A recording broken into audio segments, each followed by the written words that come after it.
Over the past 15 years, few things have become more frustrating than the exponentially skyrocketing price of concert tickets. At the same time, it's not the price of the ticket that's necessarily the problem, but in many cases, it's the lovely service fees that have become the bane of the existence of many. So I thought it would be proper in this week's lesson if I explained exactly where those hidden fees are, where they go to, and how the entire ticketing price unfolds. Currently, the average ticket price for mid to large venues in the United States is about $50, and after service fees, it's almost $70. Though bands may want you to think otherwise, in nearly every case, more than 60% of the ticket price goes to the actual band. And there are some groups that have enough power to pull over 80% of the ticket price. Ticketing agencies will tell you that it's this percentage that sends their service fees skyrocketing. So while certain ticket sellers that might have a monopoly on the market are certainly not helping the problem, you can easily argue that a bulk of the problem falls onto the band themselves. The band and their management set the initial ticketing price, not the ticketing companies. This 60+% covers things like lighting, sound, their traveling road crew, transportation, and of course, the band's actual cut of the evening's earnings. So don't fool yourself into thinking that all of that 60% goes directly into the band's pocket. But at the same time, there's no need to be concerned over where Bono's next meal is coming from. Looking into the hidden fees or the service fees side of things, it quickly becomes far more complex and on many levels, frustrating. In nearly every case, there's some sort of venue fee, and this is 100% set by the venue in question. And this is added on to the venue's take from things like parking, concessions, and a likely cut of merchandising, and this additional fee is nothing more than pure greed. But it's within the fees of the actual ticketing company where the steam might start coming from your ears. Processing fees and service fees are no longer used terms, as they've all been grouped together under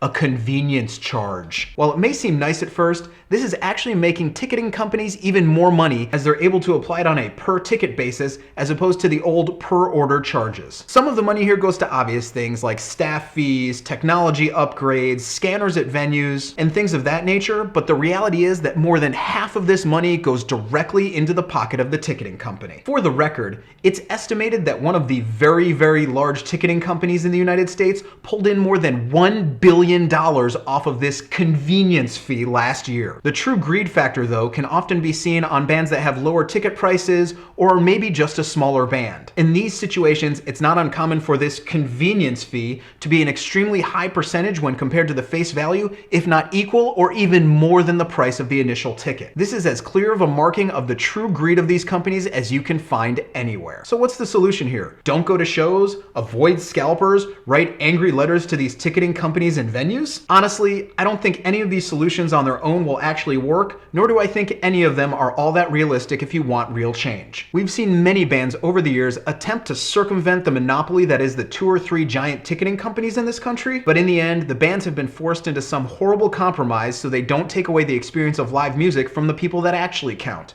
the fans. In my opinion, and this is just my opinion, the true source of a solution lies within forcing our own government to crack down on the clear monopolies that exist within the world of live music. They need to force the venues and these massive financial monopoly companies to understand that without the fans, they wouldn't even exist. At the same time, make sure you're doing your part to help by supporting smaller bands and locally owned venues, as it's in these places that the true spirit of live music still lives.